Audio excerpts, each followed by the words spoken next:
And welcome, friends, to this, the Thursday edition of the Grace Hour. We're broadcasting live here from our studios, which are located at the home of the Greater Grace World Outreach right here in Baltimore, Maryland. Great to be with you on this Thursday morning, and we hope you'll stay with us for the next 45 minutes or so as we continue our theme, which is, throughout the week, the believer in relationship to the world that we live in. And today we'll be discussing the Christian and justice. What is justice? What is the foundation of true justice? That's going to be today's Grace Hour theme, so we invite you to join us. The chat is available if you have any comments you'd like to share, questions that you'd like to ask as they come into our studio.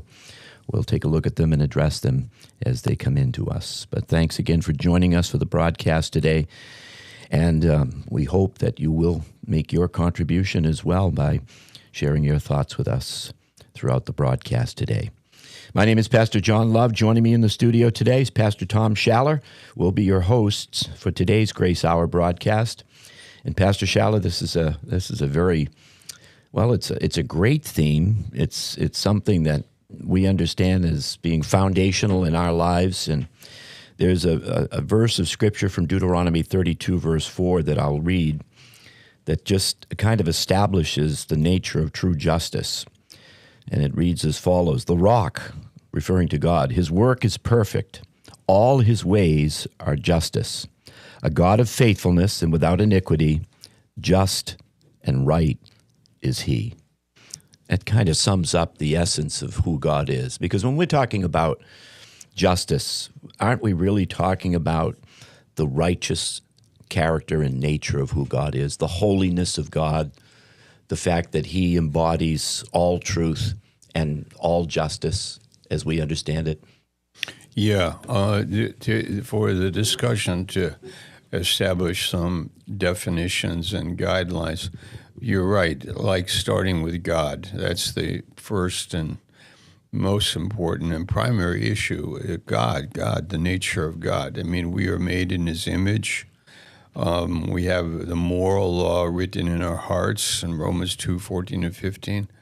When we know we have done something wrong, it's something that does relate to the whole principle of justice, that one day we will stand before God and the light of his reality and truth, which is eternal, will be confronting us.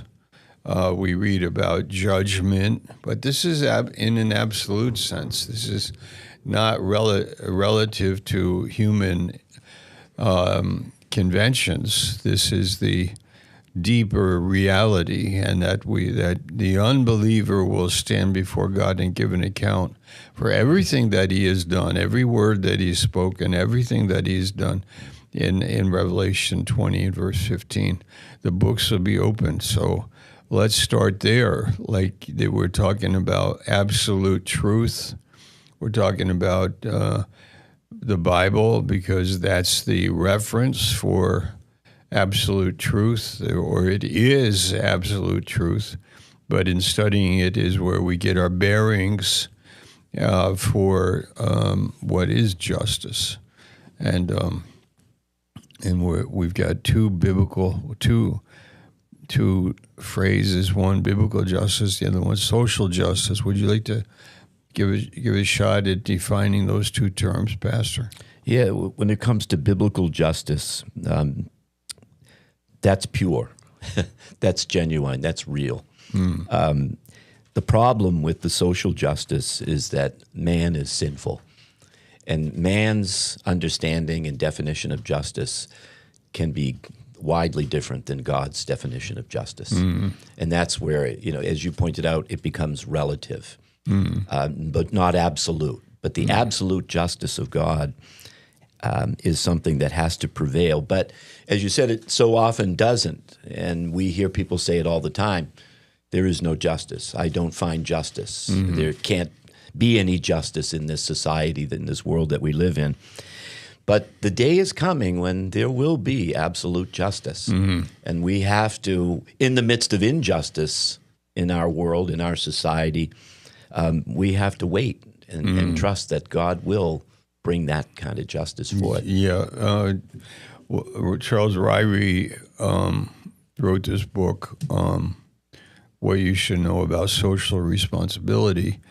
And, he does explain that biblical justice, and that is sometimes it's immediate, sometimes it's postponed, because God is gracious to the criminal or the violator, the one that has murdered somebody or committed a serious crime, and God may give them time to repent and give them time to live their lives. We know that an evil man could live long on the earth. Ecclesiastes says that. So, but then you have immediate justice, you have postponed justice, and then you have ultimate justice. And that every one day it'll all be, settled, and there'll be the just God will have executed his righteous mind and life, bringing it into the world. And there's the white throne judgment, there's the Bema Seat judgment, and then there'll be that accountability. But right now we don't have that ultimate justice all the way around. But it's not here yet. So we know that during the millennial reign, when Christ establishes his kingdom on the earth, we're going to have perfect justice. Mm-hmm. But that's because he's going to be present and reigning over the world as we know it. When it comes to social justice, the basic or the core value, we hear a lot about this today. We're hearing a lot about it recently with elections that have taken place in our country, is to redistribute resources and advantages to the disadvantaged to achieve social and economic equality for everyone. But it doesn't always work out that way, does it? No. Yeah, so maybe we should, if we were to relate to our topic with biblical justice, then we could say what Jesus said in Luke 4 is maybe a good reference for us. Verse 18. He took the book of Isaiah, verse 17, and he opened the book. This is a scroll. The Spirit of the Lord is upon me because he has anointed me to preach the gospel to the poor.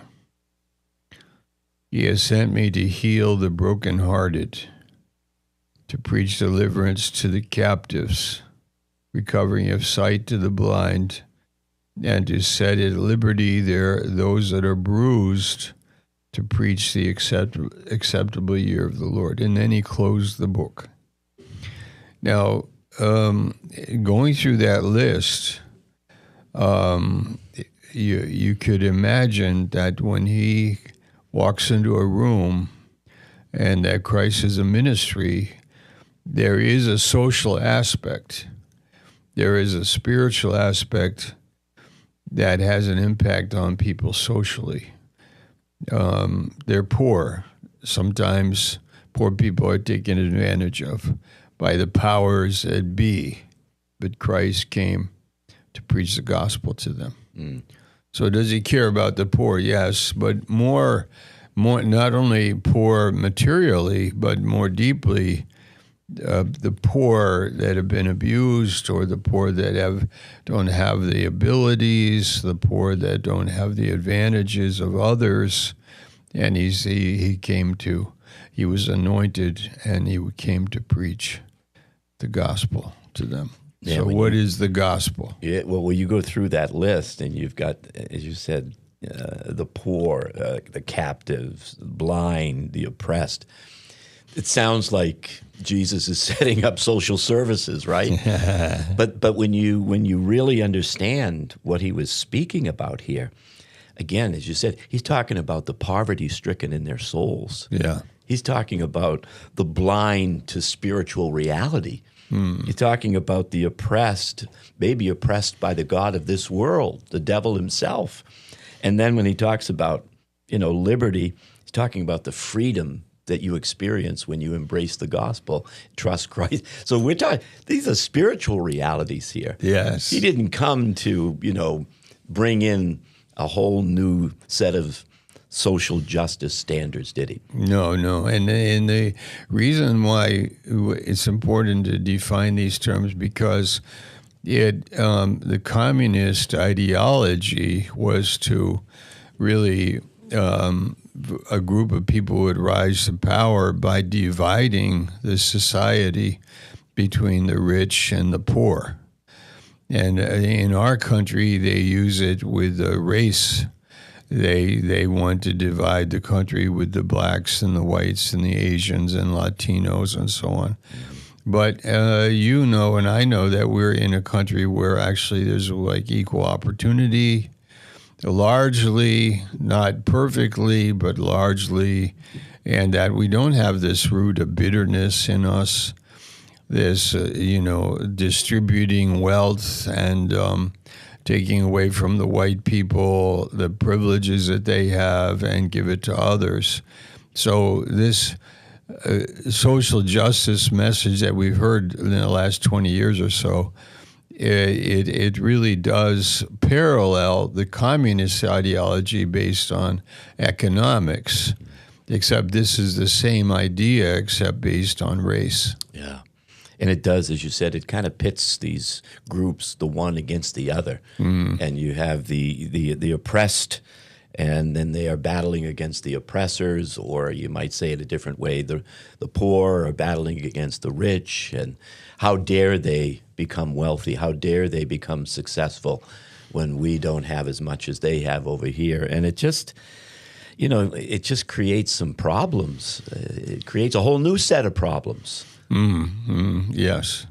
And I mean, if you go back to the biblical justice perspective, that was when the Lord brought the Jews out of Egypt and brought them to Sinai and gave them the law.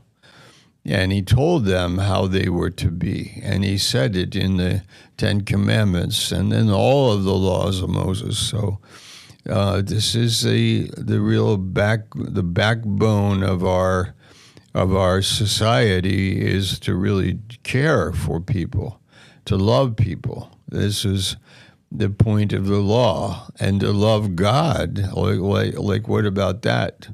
Do we love God with our heart and mind and soul and strength? Well, now because of the new birth, we do. But that new birth happened through evangelism, by somebody sharing the gospel on a college campus or in a church pulpit or in a Sunday school or one-on-one at a doorway at somebody's house. The gospel is the power of God unto salvation. And the key element in a changed life is Christ coming into us, so now we will really care for our neighbor. Though they are different from us, we will love them. Wow. Yeah. Yeah, that's the royal law of love that takes place in our hearts and in our lives. I can't imagine a world that is going to find any sense of justice apart from God. When you leave him out of the equation, you're not going to end up with justice. You're going to end up, looking to the government to bring forth justice. Yeah. And because the government and the people in the government, like people everywhere, are sinful, you're not going to find it. Right. It's going to be a difficult situation. And it's interesting because, we've had previous presidents in this country who have told us, like a Ronald Reagan, you do not, as the people, speaking to the people, you do not need more government. And then even he was a Republican, then you have a Democratic president, Bill Clinton, said the same thing. But now you have a newly elected mayor of New York City who's saying, no, you must learn to be utterly dependent upon the government. The government will bring you justice, and it's simply not the case. Yeah. It's going to create a whole new set of problems. Yes, right. Yes. When you read Jewish law and you go to the Bible and what the laws are about poor people, widows, orphans, not harvesting the field, the corners of the field, leaving food for the poor. And then a law that the poor are not to pack up the food and carry it away, but they are to eat it there. And then whatever they can't eat, they leave it there for others. All through the law, you can hear the heart of God for people, and that He cares about them and He loves people.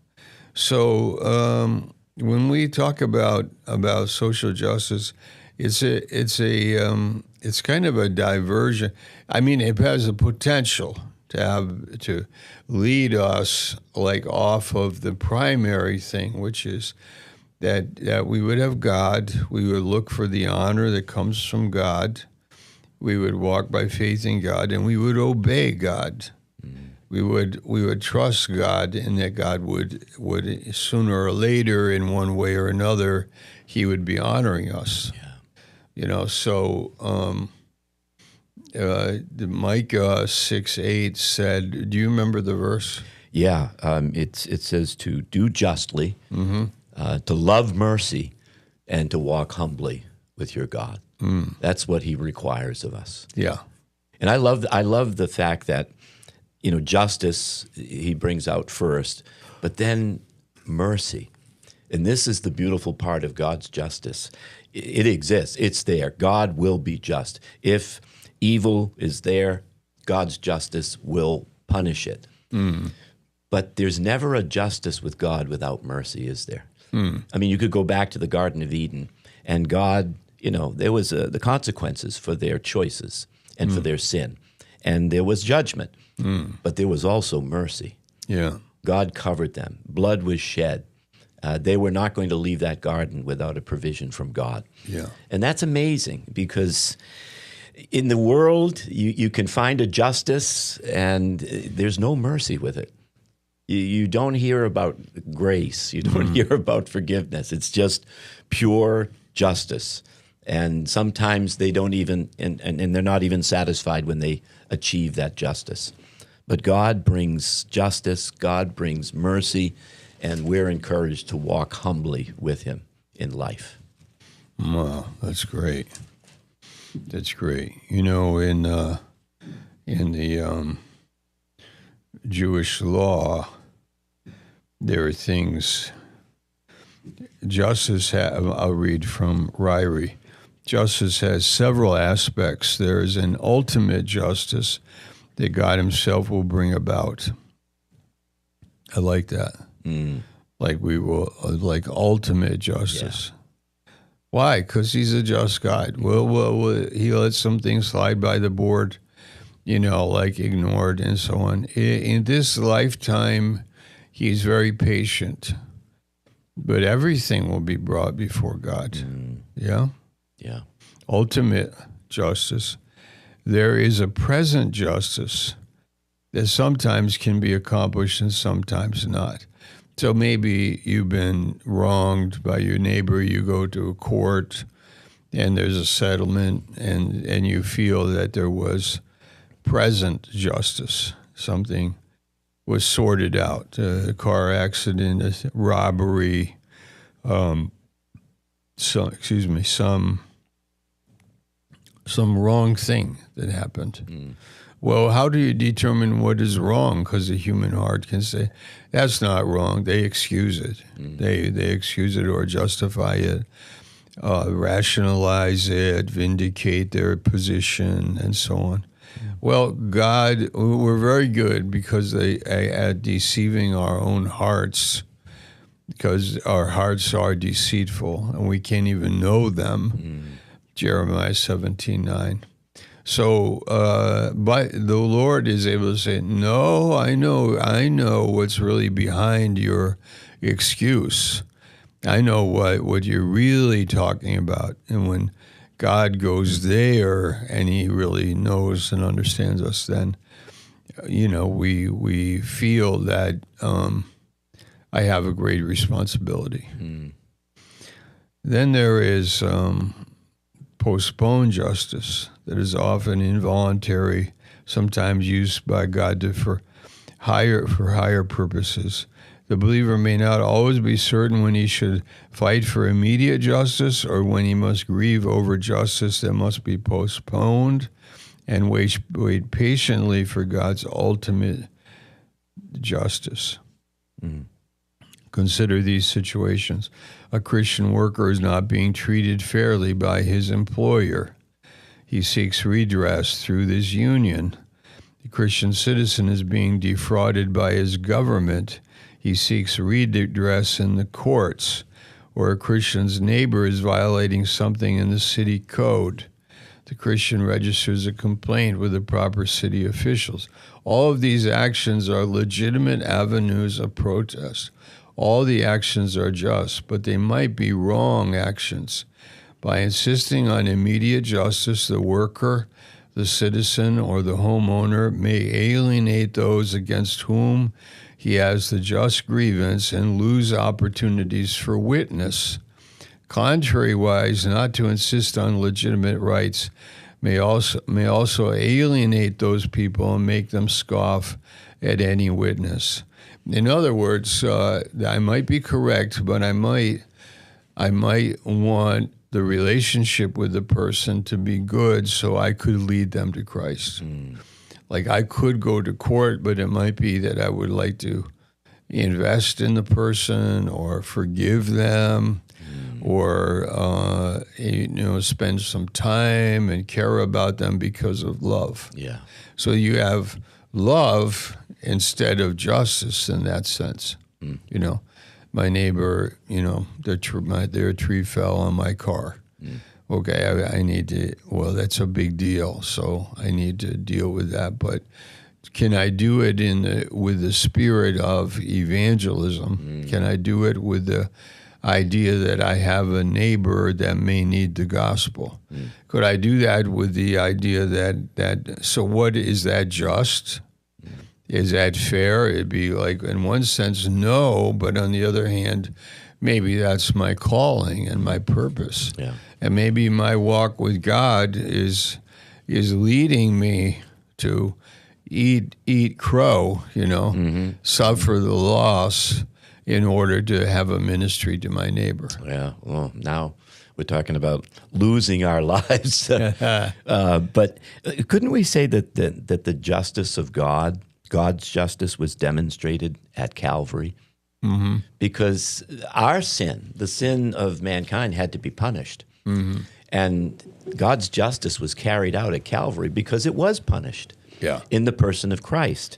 But at the same time, God showed his great love that you just talked about for us by saying, I'm going to send my son to die in your place so that my justice is satisfied. And then I'm going to be able to turn around with my justice satisfied and justify anyone who believes on him and embraces him by faith. Yeah. That's amazing. That's amazing. Yeah. Now he's free to give mercy. Yeah. Yeah. So we have justice is one thing, but then actually it leads to mercy, which is the gospel. And that's another kind of justice, to be honest. Like for you to receive mercy is the right thing. It's correct. I should. Somebody's extending mercy to me. I should receive it. Like maybe be polite and receive the gift, No, I'm not going to receive it, So that's like rejecting God. And that's not really right. In your heart, you know that you shouldn't be doing that. Yeah. I mean, how grateful are we for the justice of God? And it was satisfied at the cross, and all we had to do is believe that. And then we found ourselves justified. I mean, there's that verse in Romans chapter 3 where Paul says that because of Calvary, because of the cross, God remains just and can at the same time justify the believer. I mean, that is that's love, isn't it? Yes, that's love in action. And I think that that's what's so amazing when justice does not stand alone, but it's accompanied by that mercy. When God steps in and says, my love is going to prevail when it comes to mankind. At least I'm going to give them the opportunity. I'm going to pay for everyone's sins and give everyone an opportunity to receive the gift of eternal life. Wow. That's just amazing. That's amazing, to me. Isn't it? Yeah, and it's justice, though. Yeah. That's the thing. It's justice. Because we hear so much about people saying, I want justice. The wrongdoer, the evildoer must be punished. And we would agree with that. But not without mercy. Not without God's grace being revealed in that situation. Yes. And when it is revealed, oh, what a difference it makes in people's hearts. There is a true story, Pastor Schaller, I read some time ago, a woman who was driving home after a recital. A niece had a recital, and it was on Long Island, in New York, outside of New York City. She was driving on what was considered to be a highway, and some young boys went to a grocery store that night and stole some items. One of the items happened to be, I think it was like a 15-pound turkey. And it was frozen, and they took it back, they brought it in the car. Then they stopped on an overpass on this highway where this woman was returning from her niece's recital. They threw the frozen turkey over the overpass. It came through the windshield. And I mean, it almost killed her. Almost every bone in her face was broken. It was absolutely devastating. And all of New York City, the whole city cried out. They said, we want justice. We want these young men to be put, in prison. They should serve a long time for what they did. And then finally, the courtroom appearance. They stood before, and everything was heard in the courtroom. And then the judge said, well, this is what's going to happen. They're going to be put on probation for 6 months. And there was just a gasp in the courtroom because everybody wanted justice. And then there was just an outrage, and people stood up and said, how can this be? And the judge said, because the woman whose face was destroyed and had several reconstructive surgeries, she wanted to give them grace. And they said that the courtroom was just stunned. Everybody was stunned. The boys were in tears. She went up to each one of them, embraced them. She says, I just want you to know that I forgive you, and I want you to have a life without, having to go and serve a prison term. And they called it, I think it was in the New York Post, one of the major newspapers in New York City, they called it a moment of grace. When that happens, lives are changed. Oh, yeah. Was justice served? Well, some people would say no, but something greater than justice happened. Yeah. Grace happened. Wow. And it was incredible. And she actually joked about it. She said, they call me the turkey lady. She said, I'm so glad it wasn't like, a pig. Then I'd have been called Miss Piggy. She had such a great sense of humor. But again, after all that she went through, several reconstructive surgeries, she was able to demonstrate grace in that courtroom. Wow. Great story. That is a great story. Yeah, it just kind of magnifies something that the chief end behind God's justice is that it's his love. Yes, it is. Yeah. Yes, it is. Yeah. Yeah. Beautiful. You got done. I think Christians should study out these cries for social justice and see what's really behind it. And the thing that you need to stay away from is bitterness, a root of bitterness, unforgiveness, like you said in that story. Forgiveness is at the heart of the Christian's life. And to be a Christian and to be able to forgive. Erica Kirk, when her husband was assassinated, gave the speech at his memorial service and said, I forgive the man. So we're all like, wow, of course we knew that would be coming, but I didn't know how that would come so soon, But she's a remarkable person, and we appreciate her and her testimony. But, you can see where when people are wanting the whole society to be reconstructed, the whole society to be changed. You take away from other wealthy people all of their wealth and distribute it to the poor. That we've already done that in history. We did that. It's an absolute failure. It makes everybody poor. Winston Churchill said, capitalism is the unequal distribution of wealth, and communism is the equal distribution of poverty. Just make everybody poor. Yeah. Like everybody who's going to make income. That's right. If that's going to be taken away from me. That's right. So I'll be passive. The government is in charge. They're going to tax me and take away from me my whatever they want when they are empowered like that. I remember riding through the hills of Budapest, where the wealthy people used to live and do today too, but a very nice upgraded part of the city. And one brother I was with said, imagine that when the communists took over Hungary in 1956, the Communist Party officials could ride through these hills and say, I want that house. And then the police would go that night, empty the house of people, remove them. They would be gone. The house is confiscated and given to the Communist Party member. And they move in, and it's their house now. It's stealing. And to talk about that in the light of social justice is ridiculous. And wow. Yeah. The biblical justice, it's you can see how it's grounded, it's rooted in the character, the nature, and the law of God as we read it in the Scripture. And it does, there is equity there. Right? I mean, the Bible teaches equality. It doesn't mean that everybody socially will have the same income or the same means available to them, but there is equality there. And the standard for all of it is what's right and what's just according to God's unchanging standards, not man's human laws, which are so subject to change because everything is in the realm of relativism.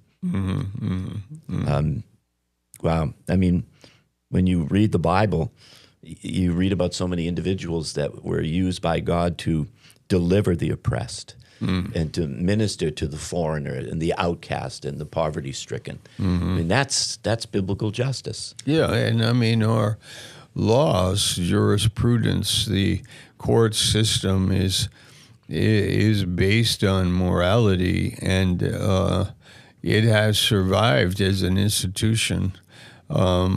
Generally embracing law, and that's what the foundation of our society is. It's law, and we want to know what laws. We have the Mosaic laws given to us in the Bible about incest. That is not allowed. Adultery is not allowed. Taking advantage of poor people is not allowed. Idolatry, worshiping other gods, is not allowed. We have a great framework for society. All right, so that being said, you move from there into our New Testament, and Jesus is telling us that, yes, we have the law, but we have even more. We have heart. We have a heart. We have love. That's the essence of the law. That if you don't commit adultery, you love your wife and your wife loves you and you're loyal to each other. This is love. But to break that loyalty is not love. And I'm breaking the law. Now, no law will get me to heaven. There is no way I could obey any law that would vindicate me entering heaven. There's no law by which you keep a law or any laws or all the laws and go to heaven. Yeah. It can't happen. It must be the redeeming power of Christ, the work of Christ on the cross, the blood of Jesus that bought us and made us children of God. That being said, that's the gospel. That being said, when Christ comes into our hearts, then we're going to live by what is right and what is just, and we will, in effect, be keeping law because law is love, in the words of Jesus. So we, not law to do in order to get saved, but law as the evidence of a new heart. Will you commit adultery? No. Why? Because of love. Will you commit incest? No. Because of love. Will you love your neighbor? Yes. Why? Because of love. Even your neighbor different from you? Yes. Because of love. That's the Christian society. And the devil works to break it down and to restructure it and to say that we are, like white people are hating black people or black people are hating white people and so on, is in our minds not even in the picture. That's not true. We don't live in that. That's not what we think. It's not how we live. It's not. And if it is, if that does happen, what is needed is the gospel, a new heart, a changed mind, a new life, salvation. And that's what's needed in every country. And the world doesn't need its social justice to replace that kind of love, that kind of a message, the gospel message. Yeah. And we would be making a great mistake if we thought that this kind of social justice is the equivalent of the preaching of the gospel. It's not. No, it isn't. And that's what we've been called to do, and that's the great privilege that we have. There's a verse in Amos chapter 5, verse 24 that says, let justice roll on like a river and righteousness like a never-failing stream. We might not see that in this age, but we do know it's coming. Yeah, it's coming. When perfect justice will prevail over the earth. And the Lord searches our hearts, that this will be in our hearts. Yeah. We will actually enjoy righteousness. We do it now because we are born again. We enjoy righteousness and not hypocrisy, and also what social justice we practice and we do. We do, as we've been saying, what we would call biblical justice, but what we are practicing is great in any community, wherever you are, and it's important in life that we would live with a sense of what's right, and that being important to us. Yeah, and I think that's the beautiful part of the gospel. It's truth theologically, but it's the practical edge. In other words, we would not have someone come to us and say, I have no food, I'm hungry. We wouldn't say, well, God bless you, we'll pray for you. Yeah. We have a food bank. We'll distribute food. We'll find a way to help these people. But at the same time, we don't want your body simply to be fed. We want your soul to be sustained spiritually. So I love the practical edge that believers can have, because we live in a world of injustice, but that doesn't mean that we can't practice God's justice in our lives. Maybe some way, let's say I'm selling a car and I know that it has a defect, but I don't tell the buyer. Like, is that just? I don't think so. No. I think I need to tell them, like, this is what's wrong with the car, or this, look into this. You can buy it, but I want you to know this or that. With regards to children, you want to protect them from being victimized, attacked, abused in any way, because you you have that in your heart. You are the protector of the children. That's important to you, and that's how you think about it. So we're looking at a world where there is, fairness and justice and protection and security and love and safety and so on. So it's practical. Like I can't, or even a man with his wife, and he has some attraction to another woman, and he can't do that because it's not right to his wife. It's not right in the context of his marriage vows. It's not right in terms of his character building. It's not right in regards to his wife and what her feelings are and who she is, but he has to respect her and love her. So this is social justice or biblical justice. Yeah. This is something important. The poor down the street that everybody ignores. But then the rich up the street on the other side of town maybe, they are like respected and honored, and the poor are not. Is that fair? Is that just? Is that right? No.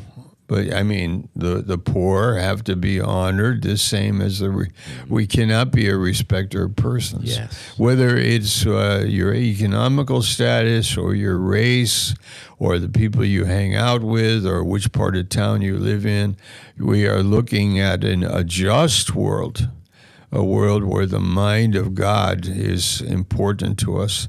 And in our hearts, we are able to process some of these practical decisions that we make every day. Amen. And we hope, friends, that you found today's broadcast to be helpful as we've been discussing the Christian and justice, what real justice is, God's justice, and how we can operate in it by living according to the royal law of love. Thanks so much for joining us, friends. We do encourage you to stay tuned for the next live Grace Hour broadcast that's coming up a little less than 24 hours from now. Until then, may God bless you.